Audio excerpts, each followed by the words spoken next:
Patriot Prime Reviews is a channel for adult collectors and may not be suitable for children under 13 years of age. Viewer discretion is advised. Hey, what's going on, guys? Patriot Prime here once again with another video review. But before I get started, I need you guys to do me a favor. If you're watching this video right here and are not a subscriber to Patriot Prime Reviews, please hit that subscribe button right now. It won't cost you a thing, but will help me and my channel out tremendously. Also, make sure and check out my sponsor, Toyhax.com. Toyhax provides label sets, upgrade kits, and display backdrops for Transformers toys of all types and generations. New for 2020, Toyhax is introducing the Toyhax Armory, where they'll be offering a variety of weapons for your favorite bots in multiple colors. Also this year, Toyhax is introducing Robo Points. For every purchase you make, you'll earn Robo Points that you can redeem towards a voucher for future purchases. Toyhax is a company run by collectors for collectors, so check out Toyhax.com and make your collection stand out from the rest. And tell them Patriot Prime sent you. Now, on to the review. The featured bot for this video is 1989's Generation 1 Classic Pretender, Bumblebee. Now, Bumblebee, hitting the toy shelves in 1989, arrived a little too late to appear in the animated television show, though he did appear animated in his television commercial, along with classic Pretenders Jazz, Grimlock, and Starscream. Bumblebee made his first appearance as a Pretender in issue number 58 of the Marvel Comics series. Now, up until this point, Bumblebee was Gold Bug. Bumblebee was destroyed by G.I. Joe in the Transformers vs. G.I. Joe limited series. They thought he was a bad guy. He was rebuilt as Gold Bug, a more powerful version of himself, which was actually just a ploy to sell the Throttlebot toys, which sucked. One of these days, I will review those for you guys. So anyway, Goldbug is a major player in Marvel Comics up until he gets destroyed by Starscream in issue 50, along with most of the Transformers characters. So anyway, back to issue 58. Megatron had kidnapped Ratchet in order to help him revive Starscream as a Pretender in order to exact his revenge upon the Autobots and Decepticons who had exiled him. Now, Ratchet brought along the deactivated bodies of Bumblebee, Jazz, and Grimlock to try to repair them while he was on Cybertron as well, part of the deal with Megatron. Now, when Megatron was giving Ratchet a tour of his facility, Ratchet noticed 3 discarded Pretender shells that Megatron said were prototypes. As the story went along, you discover that Ratchet used those Pretender shells to help rebuild the classic Pretenders, and they awoken and attacked Megatron. A battle ensued. The Pretenders ended up fighting outside Megatron's fortress with the sports car patrol and the Decepticon Power Masters, Dreadwind and Darkwing. Megatron and Ratchet, they were into it. An explosion happened, blowing both Megatron and Ratchet into a space bridge, and that's the last you see of them until another fantastic Marvel story. That leads into the classic Pretenders, including Bumblebee, leading a resistance on Cybertron. And in issue 60, the Decepticon leader Thunderwing, who was the main commander at the time on Cybertron, sent the Mayhem Attack Squad, consisting of Bludgeon, Stranglehold, and Octopunch, after the classic Pretenders to assassinate them. They intercepted the Autobots as they were trying to teleport back to Earth. They ended up teleporting to the center of Cybertron, where a battle ensued in the Chamber of Primus, the Transformers' god. Now, Bumblebee's trying to stop Grimlock from opening fire in the chamber as to not wake up Primus, but unfortunately, a Decepticon stray shot woke him up. Primus let out this huge scream, and thus began the Matrix quest, where the Autobots had to track down the Creation Matrix in order to destroy the oncoming Unicron, who heard Primus's scream and was hunting him down.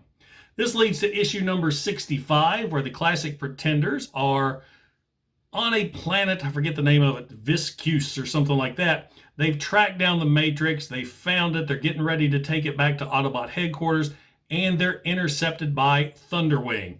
And here's where we learn an important bit of information regarding the Pretenders.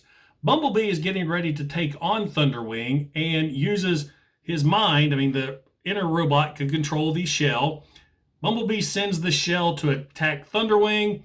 Thunderwing blows it apart, causing Bumblebee severe pain because we find out whatever damage happens to the Pretender's shell is felt by the robot, the inner robot as well. So that took Bumblebee out of the fight and pretty much out of the comic series. He's only seen very briefly in later issues. So that's pretty much it with the history of Classic Pretenders Bumblebee. Let's take a look at the figure. And welcome to Patriot Prime Reviews.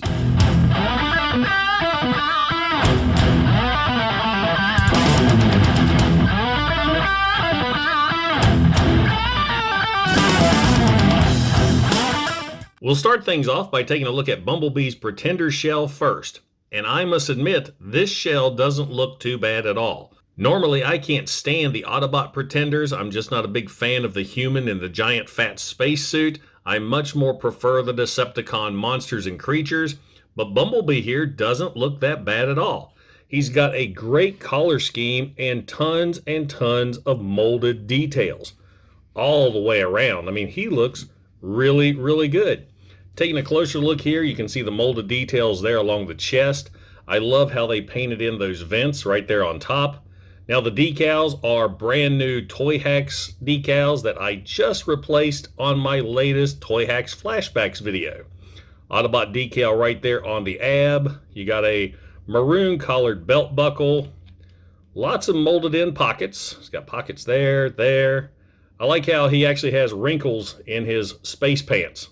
That's pretty cool. The armor looks really, really good. The only flaw down here on the boot, he has a little bit of a paint scuff. Now, usually one of my biggest complaints with Pretenders, whether it be Autobot or Decepticon, is when you turn them around, the back of the figure loses a lot of paint or details. That's really not the case with Bumblebee. I mean, the paint and the color goes all the way around, matching up to this backpack here, or leading up to the backpack rather, and I think that looks really good. I mean, all the way around, this is a really good looking Bumblebee figure. I'm really not sure what the Pretender is supposed to be. He looks like another futuristic Captain Power type soldier. Now, articulation for Bumblebee, he's a Pretender shell. The only thing he can do is the arms do a complete 360, and that's both arms, and that is it. I never understood why they couldn't at least add a head rotation or a swivel or something else to these shells, because only really the center portion is the hollow section. Now, taking a closer look here at the head sculpt with the helmet looks really good. I like the way that helmet looks on the face. Now, removing the helmet, you get a closer look at the human face. And I've heard stories via the internet that this head sculpt is supposed to represent Dan Gilvesen, the voice actor who played Bumblebee in the Generation 1 cartoon, but I'll let you be the judge of that for yourself. One of the surprising things with this Pretender too is I got him off eBay, and there's no paint rub on the hair. Normally all the Autobot Pretenders, you have the helmet. Now this helmet came from a different Pretender. See the paint scuffs on the inside? Normally these helmets coming on and off during play back in the day would rub paint off the hair. He just has a very little bit right there. Big bushy eyebrows. It's too bad the eyes are the same color as the hair. He does have a little scrape there on the nose, but not bad at all. A very, very good looking Pretender shell. Now he also comes with a couple weapons. He's got this big giant cannon right here that can only be wielded by the Pretender shell, and this smaller pistol. Now the smaller pistol has a dual peg, if you can see. It's got a 5mm peg that kind of leads down into a smaller peg. That way the inner robot can use this weapon as well. Now, speaking of the inner robot, let's go ahead and release him from the shell. The helmet is already off, so all you do, grab the arms, grab the back, pull apart, and that releases Bumblebee.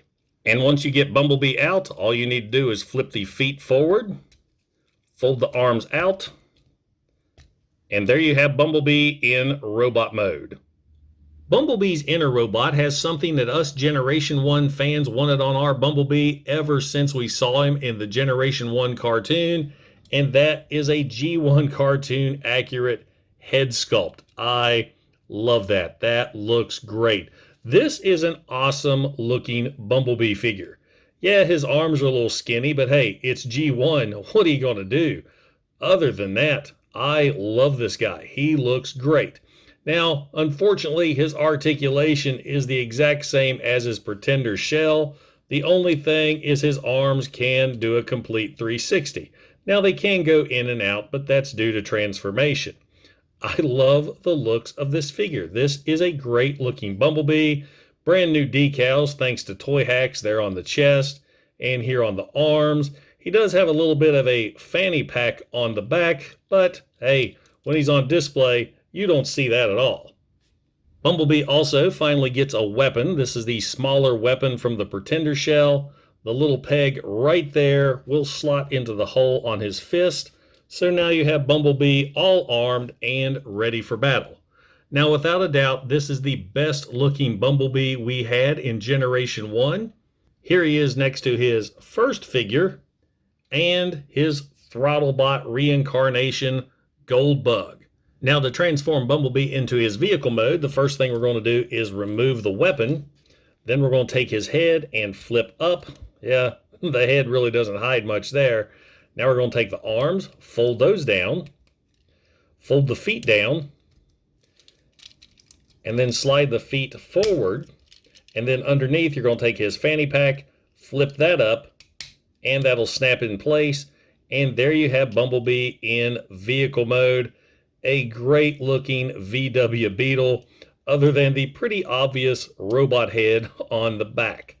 I love the looks of this vehicle, especially the big off-road tires. I think that's the first time I've ever seen an off-road VW Beetle.